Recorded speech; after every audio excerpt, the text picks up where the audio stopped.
नैमिषारण्य नामक तीर्थ में शौनक आदि 88,000 ऋषियों ने तथा मुनियों ने पुराण शास्त्र के ज्ञाता व्यास जी के शिष्य श्री सूत जी महाराज से पूछा, हे प्रभु, इस कलयुग में वेद विद्या रहित मनुष्यों को प्रभु भक्त किस प्रकार मिलेगी तथा उनका उद्धार कैसे होगा।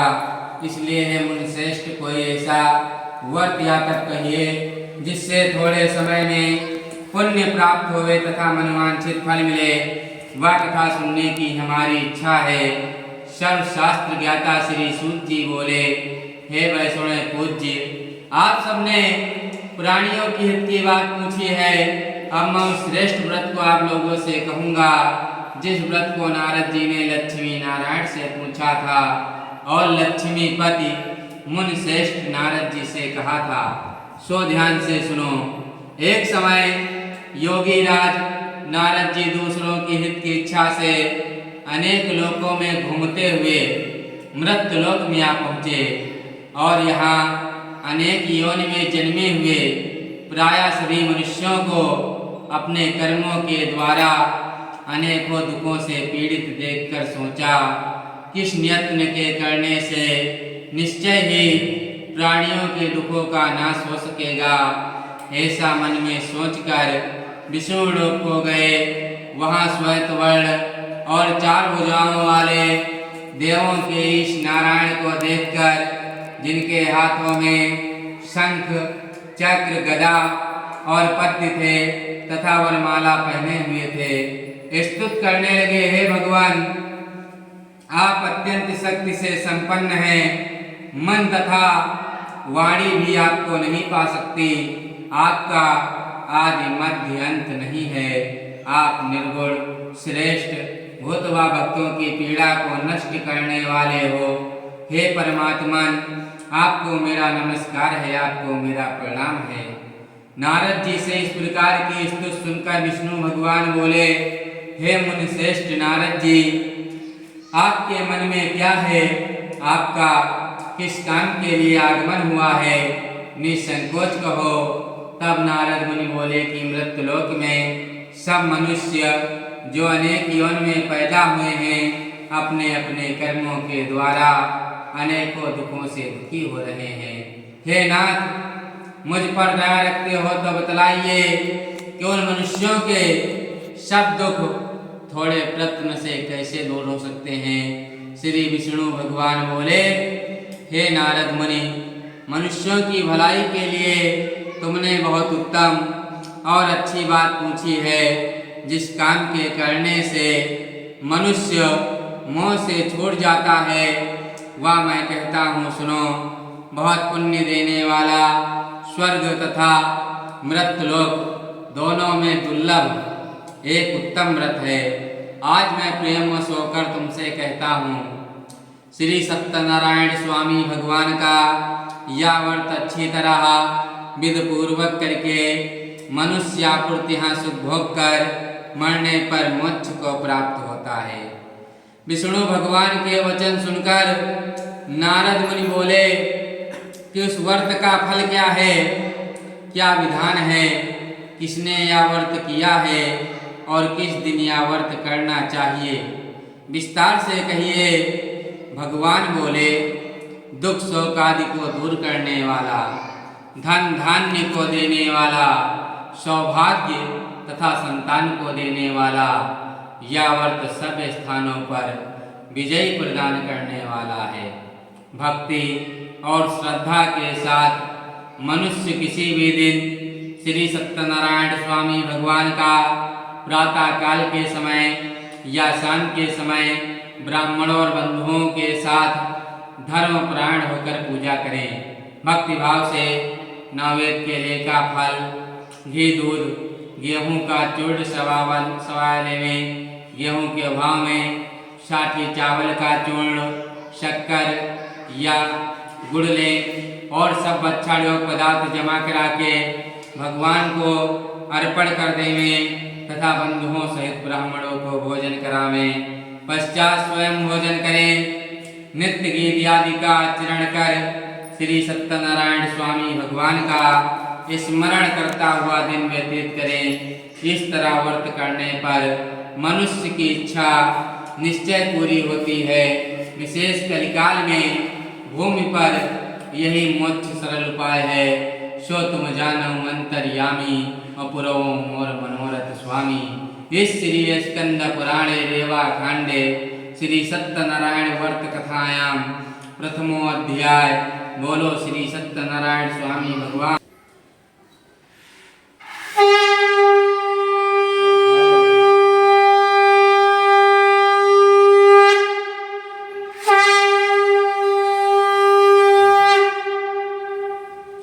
सूत जी बोले, व्यास जी के शिष्य श्री सूत जी महाराज 88,000 ऋषियों से कहते हैं कि हे श्रेष्ठ मुनियों, हे श्रेष्ठ ऋषियों, अब मैं आगे कथा कहता हूँ, सुनो।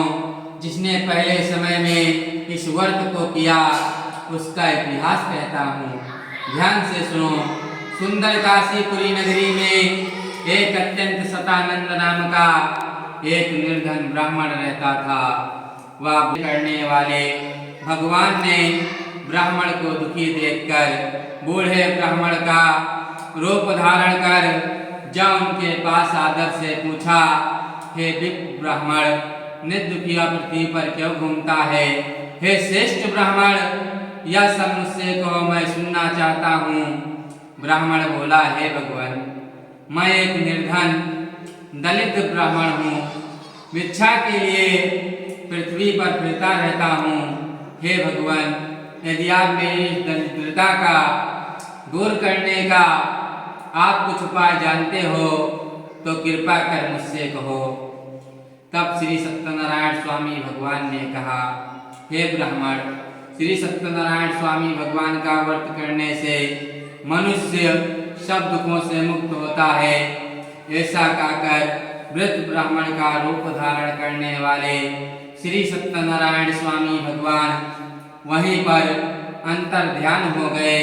जिस व्रत को वृद्ध ब्राह्मण ने बतलाया है उस व्रत को अच्छी प्रकार वैसे ही करूँगा, यह निश्चय करने पर उस ब्राह्मण को उस रात नींद नहीं आई। वह सवेरा उठ श्री सत्यनारायण स्वामी भगवान के व्रत का संकल्प कर भिक्षा के लिए घर से चला। उस दिन उसको भिक्षा में बहुत साधन मिला, जिससे बंधु बांधवों के साथ उसने श्री सत्यनारायण स्वामी भगवान का व्रत व पूजन किया। उस व्रत के प्रभाव से वह ब्राह्मण सब दुखों से छूटकर अनेक प्रकार की संपत्तियों से युक्त हुआ। और जा पर कृपा राम की हुई, ता पर दया करे सब कोई। उस समय से वह ब्राह्मण हर मास व्रत करने लगा। इस तरह श्री सत्यनारायण स्वामी भगवान के व्रत को जो करेगा वह मनुष्य सब दुखों से छूट जाएगा।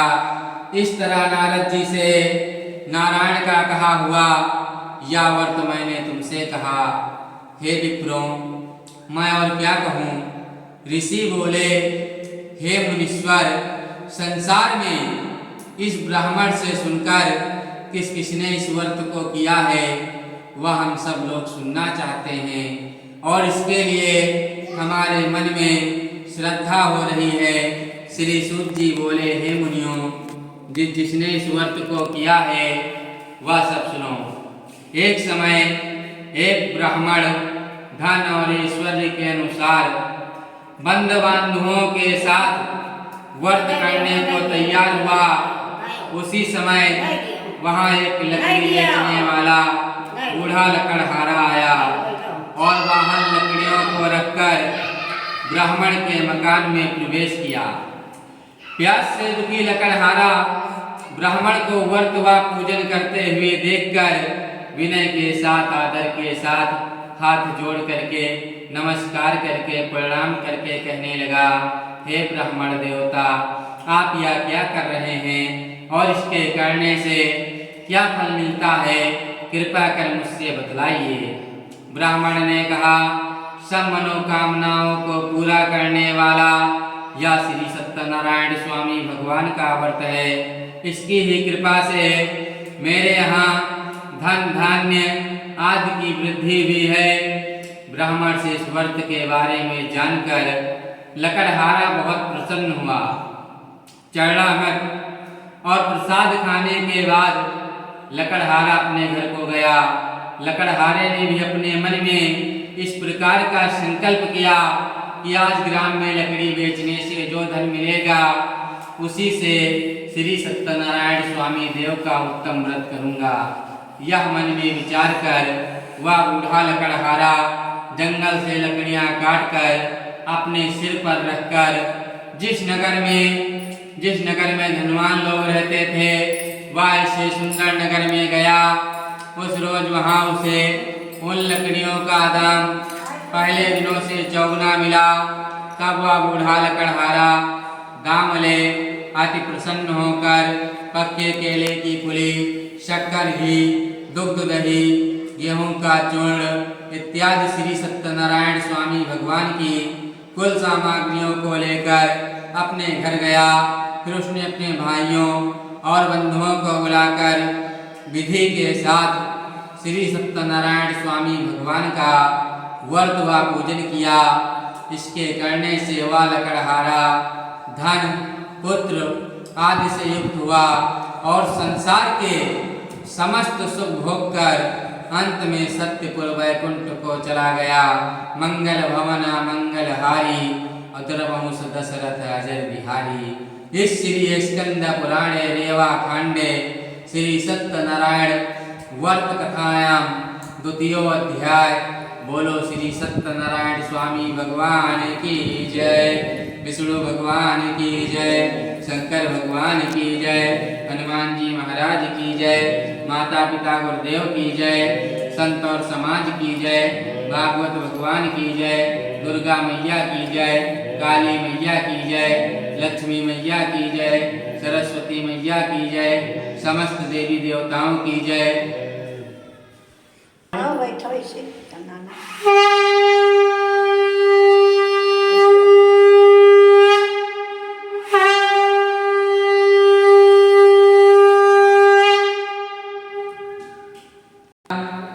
श्री सूत जी बोले, व्यास जी के शिष्य श्री सूत जी महाराज 88,000 ऋषियों से कहते हैं कि हे श्रेष्ठ मुनियों, हे श्रेष्ठ ऋषियों, अब मैं आगे कथा कहता हूँ, सुनो। पहले समय में उल्लामुख नाम का एक बुद्धिमान राजा था। वह शक्तिवर्ता और जितेंद्रिय था। प्रतिदिन देव स्थानों पर जाता था और गरीबों को धन देकर उनके कष्ट दूर करता था। उसकी पत्नी कमल के समान मुख वाली सती साध्वी भार्या थी। भद्रशिला नदी के तट पर उन दोनों ने श्री सत्यनारायण स्वामी भगवान का व्रत व पूजन किया। उसी समय वहां एक साधु वैश्य आया। उसके पास व्यापार के लिए बहुत साधन था। वह नौका को तट पर लगाकर राजा के समीप आ गया और राजा को व्रत व पूजन करते हुए देखकर विनय के साथ हाथ जोड़ करके पूछने लगा, हे राजन, आप यह क्या कर रहे हैं और इसके करने से क्या फल मिलता है? कृपा कर मुझसे बतलाइए। राजा बोला, हे साधु बनिया, पुत्रादि की प्राप्ति के लिए, संतान की प्राप्ति के लिए महाशक्तिवान श्री सत्यनारायण स्वामी भगवान का व्रत व पूजन किया जा रहा है। राजा के वचन सुनकर साधु बनिया आदर से बोला, हे राजन, आप मुझसे व्रत का सब विधान कहिए। मैं भी आपके कथा अनुसार इस व्रत को अवश्य करूंगा, क्योंकि मेरे भी कोई संतान नहीं और इससे निश्चय होगी। राजा से व्रत का सब विधान सुन साधु बनिया व्यापार से नत हो वह आनंद के साथ अपने घर गया। साधु बनिया ने अपनी स्त्री से संतान देने वाले उस व्रत का समाचार सुनाया और कहा कि जब मुझे संतान होगी तब मैं इस व्रत को अवश्य करूंगा। साधु बनिया ने ऐसे वचन अपनी स्त्री लीलावती से कहे। एक दिन उसकी स्त्री लीलावती पति के साथ आनंदित हो संसारिक धर्म में प्रवृत्त होकर श्री सत्यनारायण स्वामी भगवान की कृपा से गर्भवती हो गई तथा 10वें महीने उसने एक सुंदर कन्या को जन्म दिया। दिनों दिन वह कन्या इस तरह बढ़ने लगी जैसे शुक्ल पक्ष का चंद्रमा बढ़ता है। नित्य कला बढ़ने के कारण कन्या का नामकरण कलावती के नाम से रखा गया। तब लीलावती ने मीठे शब्दों में अपने पद से कहा, हे स्वामी, आपने तो संकल्प किया था कि पुत्रादि प्राप्ति होने पर, संतान प्राप्ति होने पर श्री सत्यनारायण स्वामी भगवान का व्रत व पूजन अवश्य करूंगा। अब आप उसे करिए। साधु बनिया बोला, हे प्रिय, इसके विवाह पर करूंगा। इस प्रकार अपनी पत्नी को आश्वासन दे वह नगर को टहलने के लिए चला गया। कलावती प्रत्यग्रह में ही वृद्ध को प्राप्त हो गई। एक दिन जब साधु बनिया ने नगर में सखियों के साथ अपनी पुत्री को खेलते हुए देखा तो तुरंत दूत बुलाकर कहा कि पुत्री तो विवाह के योग्य हो गई है और इसके लिए कोई स्वयं बड़े पुत्र देख कर लाओ। साधु बनिया की आज्ञा पाकर दूत कंचनपुर नामक नगर में पहुंचा और वहां बड़ी खोज और देखभाल कर लड़की के लिए स्वयं बड़ी पुत्र ले आया। उस स्वयं लड़के को देखकर साधु बनिया बंधु बांधवों सहित प्रसन्नचित अपनी पुत्री का विवाह उसके साथ कर दिया। किंतु दुर्भाग्यवश विवाह के समय भी व्रत करना भूल गया। तब श्री सत्यनारायण स्वामी भगवान क्रोधित हो गए और श्राप दे दिया, हे साधु बनिया, जा तुझे दारुण दुख प्राप्त होगा। अपने कार्य में कुशल साधु बनिया जमाता सहित समुद्र के स्थित रत्नपुर नामक नगर में व्यापार के लिए गया और वहां दोनों ससुर और जमाई राजा चंद्रकेत के उसके नगर में व्यापार करने लगे। एक रोज भगवान श्री सत्यनारायण की माया से प्रेरित कोई चोर राजा का धन चुराकर भागा जा रहा था, किंतु राजा के दूतों को आता हुआ देखकर चोर ने घबराकर भागते हुए राजा के धन को वहीं चुपचाप रख दिया जहां वो ससुर जमाई ठहरे हुए थे। जब दूतों ने उस साधु बनिया के पास राजा के धन को रखा हुआ देखा तो उन्हीं दोनों को चोर समझकर बांध कर ले गए और प्रसन्नता से हंसते हुए दौड़ते हुए राजा के समीप जाकर बोले, यह दो चोर पकड़ कर लाए हैं, देखकर आज्ञा दें। तब राजा की आज्ञा से उनको कठोर कारावास में डाल दिया गया और उनका सब धन छीन लिया गया। श्री सत्यनारायण स्वामी भगवान के श्राप द्वारा उनकी पत्नी भी घर पर बहुत दुखी हुई और घर पर जो धन रखा था चोर चुरा कर ले गए। शारीरिक व मानसिक पीड़ा तथा भूख प्यास से अति दुखी तो अन्य की चिंता में कलावती दर दर भटकने लगी। एक दिन कलावती कन्या एक ब्राह्मण के घर गई। वहां उसने श्री सत्यनारायण स्वामी भगवान का व्रत व पूजन करते हुए देखा। फिर कथा सुनी तथा प्रसाद ग्रहण कर देर रात घर आई। लीलावती ने कलावती से पूछा, हे पुत्री, इतनी रात हो गई तो कहाँ थी? वह तेरे मन में क्या है? कलावती बोली, हे माता, मैंने एक ब्राह्मण के घर श्री सत्यनारायण स्वामी भगवान का व्रत व पूजन करते हुए देखा है। कन्या के ऐसे वचन सुनकर लीलावती भगवान की पूजन की तैयारी करने लगी।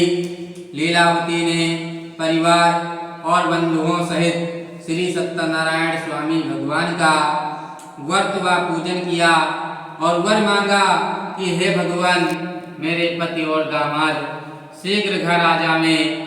साथ ही प्रार्थना की, हे भगवान, हम सबने जो अपराध किया है उनको क्षमा करो। श्री सत्यनारायण स्वामी भगवान इस व्रत से संतुष्ट हो गए और राजा चंद्रकेत को स्वप्न में दर्शन देकर कहा, हे राजन, दोनों वैश्यों को प्रातः ही छोड़ दो और उनका जो धन तुमने ग्रहण किया है दे दो, नहीं तो मैं तेरा धन, राज्य, पुत्रादि सब नष्ट कर दूंगा। राजा से ऐसे वचन कहकर भगवान अंतर ध्यान हो गए।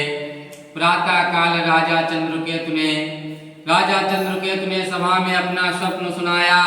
फिर दोनों बड़े पुत्रों को कैद से सभा में बुलाया। दोनों ने आते ही राजा को नमस्कार किया।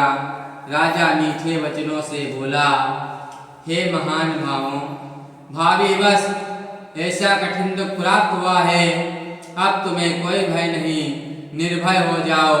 ऐसा कहकर राजा ने उनको नए नए वस्त्र आभूषण पहनाए तथा जितना धन लिया था उससे दुगना धन देकर आदर सहित विदा किया। दोनों वैश्य अपने नगर को चल दिए। जाकी रही भावना जैसी, प्रभु मूरत देखी तिन तैसी। इस श्री स्कंद पुराणे रेवा खंडे श्री सत्यनारायण व्रत कथायाम तृतीयो अध्याय। बोलो श्री सत्यनारायण स्वामी भगवान की जय, विष्णु भगवान की जय, शंकर भगवान की जय, हनुमान जी महाराज की जय, माता पिता गुरुदेव की जय, संत और समाज की जय, भागवत भगवान की जय, सियावर रामचंद्र की जय, दुर्गा मैया की जय, काली मैया की जय, लक्ष्मी मैया की जय, सरस्वती मैया की जय, समस्त देवी देवताओं की जय।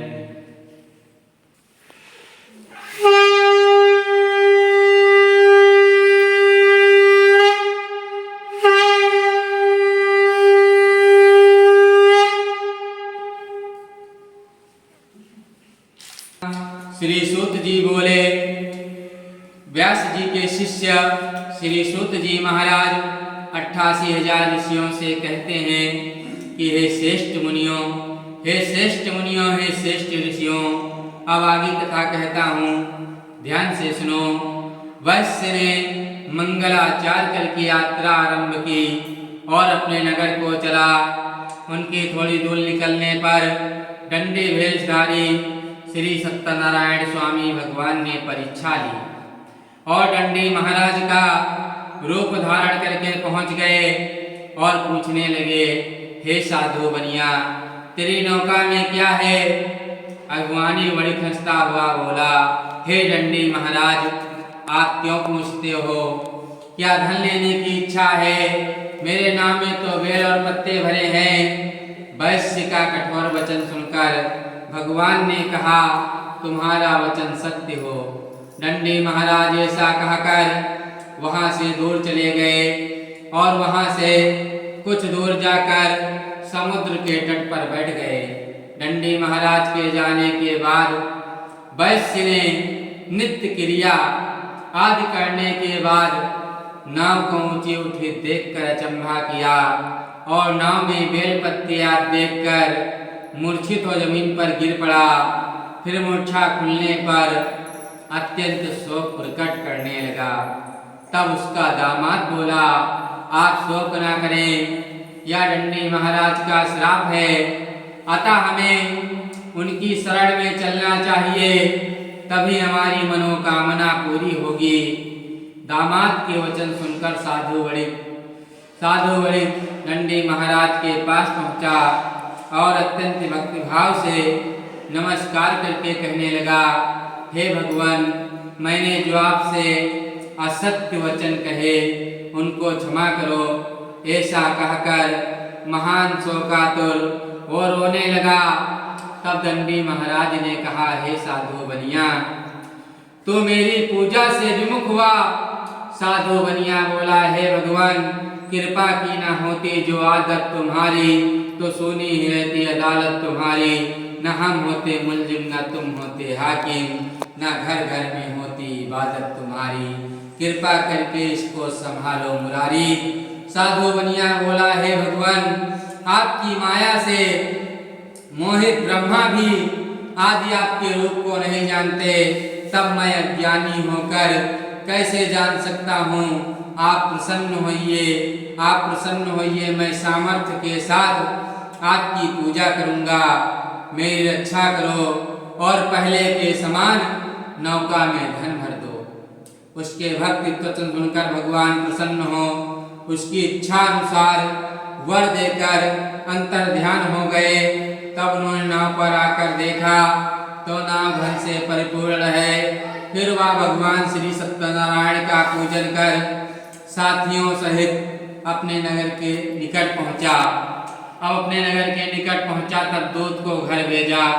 दूत ने साधु बनिया के घर जा उसकी स्त्री को नमस्कार कर कहा कि साधु बनिया अपने दामाद के साथ बहुत साधन लेकर इस नगर के समीप आ गए हैं। साधु बनिया की स्त्री जो श्री सत्यनारायण स्वामी भगवान का व्रत व पूजन कर रहे थे पुत्री से कहा मैं अपने पति के दर्शन को जाती हूँ तो कार्य पूर्ण करके शीघ्र आना। माता के ऐसे वचन सुनकर कलावती ने पूजन तो विधि पूर्वक किया पर प्रसाद का त्याग करके अपने पति से मिलने चली गई। प्रसाद की अवज्ञा के कारण श्री सत्यदेव स्वामी भगवान रुष्ट हो गए और उसके पति को नाव सहित पानी में डुबो दिया। कलावती अपने पति को ना देखकर मूर्छित हो जमीन पर गिर पड़ी। इस तरह नौका को डूबा हुआ तथा कन्या को रोता हुआ देख साधु बनिया दुखित हो बोला हे भगवान मुझसे मेरे परिवार से जो भूल हुई हो जो त्रुटि हुई हो उसे क्षमा करो। उसके दीन वचन सुनकर श्री सत्यदेव स्वामी भगवान प्रसन्न हो गए और आकाशवाणी हुई हे साधु बनिया आई है इसीलिए इसका पति अदृश्य हुआ है। यदि यह घर जाकर प्रसाद खाकर लौटे तो इसे इसका पति अवश्य मिलेगा। ऐसी आकाशवाणी सुनकर कलावती ने घर पहुंचकर प्रसाद खाया फिर आकर पति के दर्शन किए। तत्पश्चात साधु बनिया ने श्री सत्यदेव स्वामी भगवान का विधि पूर्वक पूजन किया। उस दिन से वह प्रत्येक पूर्णिमा को श्री सत्यनारायण स्वामी भगवान का पूजन एवं कथा करने लगा। इस लोक में सुख भोग कर अंत में सत्यपुर वैकुंठ को चला गया। कर्म प्रधान विष्णु रचि राखा और जो जस करहि सो तस फल चाखा।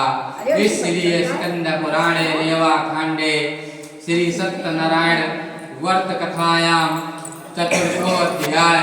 बोलो श्री सत्यनारायण स्वामी भगवान की जय, विष्णु भगवान की जय, शंकर भगवान की जय, हनुमान जी महाराज की जय, माता पिता गुरुदेव की जय, संत और समाज की जय, भागवत भगवान की जय, सियावर रामचंद्र की जय, समस्त देवी देवताओं की जय।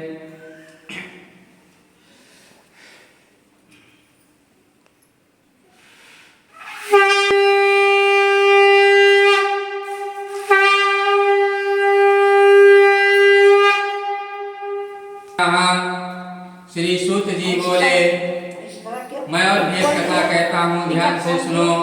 पहले समय में स्वंगदूर नाम का एक राजा था। उसने भी भगवान का प्रसाद त्याग कर बहुत दुख पाया। एक समय वन में जाकर वहाँ वन्य पशुओं को मारकर बड़ के पेड़ के नीचे आया। वहाँ उसने देखा कि कुछ ग्वाल बाल भक्तिभाव से बांधवों सहित श्री सत्यनारायण स्वामी भगवान का व्रत व पूजन कर रहे थे। राजा देखकर भी अभिमान सहा नहीं गया, न भगवान को नमस्कार ही किया न प्रणाम ही किया। जब ग्वालों ने भगवान का प्रसाद राजा के सामने रखा तो वह प्रसाद को त्याग कर अपनी सुंदर नगरी को चला। वह उसने अपना सब कुछ नष्ट पाया। वह जान गया यह सब भगवान ने किया है।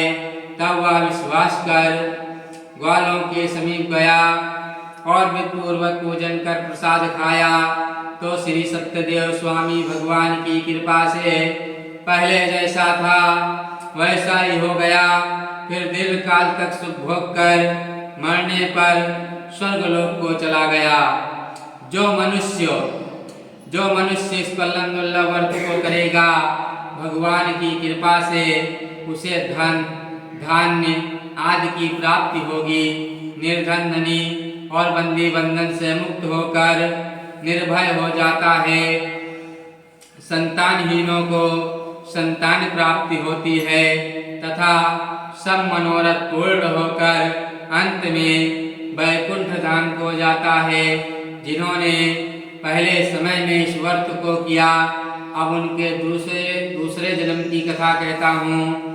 वृद्ध शतानंद ब्राह्मण ने दूसरे जन्म में सुदामा नामक ब्राह्मण होकर श्री कृष्ण की भक्ति करके मोक्ष को पाया। उल्लामुख नाम का राजा दूसरे जन्म में राजा दशरथ होकर रंगनाथ की पूजा करके वैकुंठ को प्राप्त किया। साधु नाम के वैश्य ने दूसरे जन्म में मरध्वज बनकर अपने पुत्र का दाहिना अंग आरे से चीरकर भगवान रूपी श्री कृष्ण को देना स्वीकार किया, मोक्ष को प्राप्त किया। और जो गोपगण थे उन्होंने भी द्वापर में श्री कृष्ण का साथ देकर सभी राक्षसों का संहार करवा के उन्होंने भी अपना शाश्वत धाम गोलोक प्राप्त किया। महाराज तुंगध्वज ने स्वयंभूमन हुए, जिन्होंने भगवत संबंधी सभी कार्यों का अनुष्ठान करके मोक्ष को प्राप्त किया। सुन सिया सत्य शीस हमारी, पूजे मन का मना तुम्हारी। इस श्री स्कंद पुराणे रेवा खंडे श्री सत्यनारायण वर्त कथायाम पंचमो अध्याय।